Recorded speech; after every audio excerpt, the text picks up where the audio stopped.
Well, hey, good morning, Kern County. We've been talking about today's cool down for about 10 days, and that cold front finally arriving this morning. You see, as it's digging through central California, the rain is breaking apart as it approaches Kern County. That's because it's running into very dry air that's also relatively warm. We have a lot of smoke and smog that is finally getting pushed out of the valley and our mountain locations thanks to this strong wind today. So air quality improving back to the moderate range. The big story, though, not just the rain this morning, because you see that tapers off by lunchtime, but the winds. Here we are at noon today with wind speeds 38 miles an hour through the Kern River Valley, down in Tehachapi 44 miles an hour, very fast into the desert as well. So please be very careful on those passes.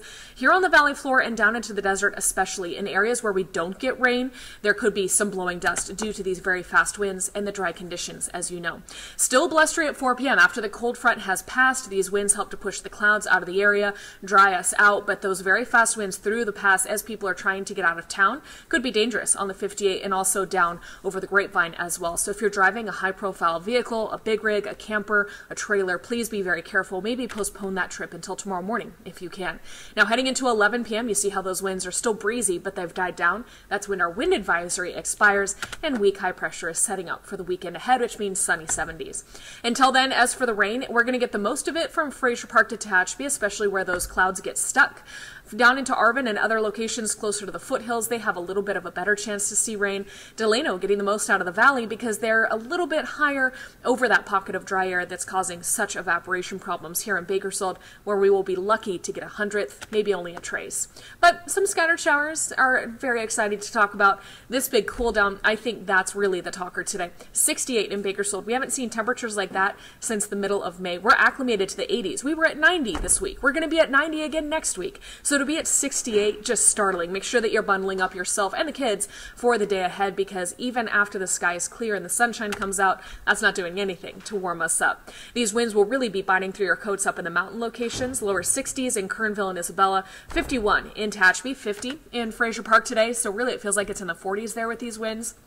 60s down into the desert, 70 California City, Ridgecrest at 76, some fast winds and the potential for blowing dust out there as well. So as skies clear, there's that 70 for tomorrow with just a little bit of a northwesterly breeze keeping us down below average. Sunday, sunny 76, that's pretty seasonal. You see by Monday we're jumping up to 83. By Tuesday, those 90s are back. That's due to warm, dry Santa Ana winds coming in from the east yet again, enhancing our fire threat, especially for our friends up in the mountains. Now the Kern River Valley, you're seeing 61 today and then 69 tomorrow, 70s by Sunday, warm and dry 80s next week. In the mountains of Tehachapi and Frazier Park, some temperatures dropping 10 to 20 degrees for you up there. Only 51, very windy through those passes. Take it easy. Tomorrow is 61. Sunday is beautiful 70s, and you see you have the potential to hit the 80s there on Tuesday. For today in Frazier Park, you're at 50. So again, much of your day feels like it's spent in the 40s because it is. That's cold, you guys. By tonight, you see our low is 32.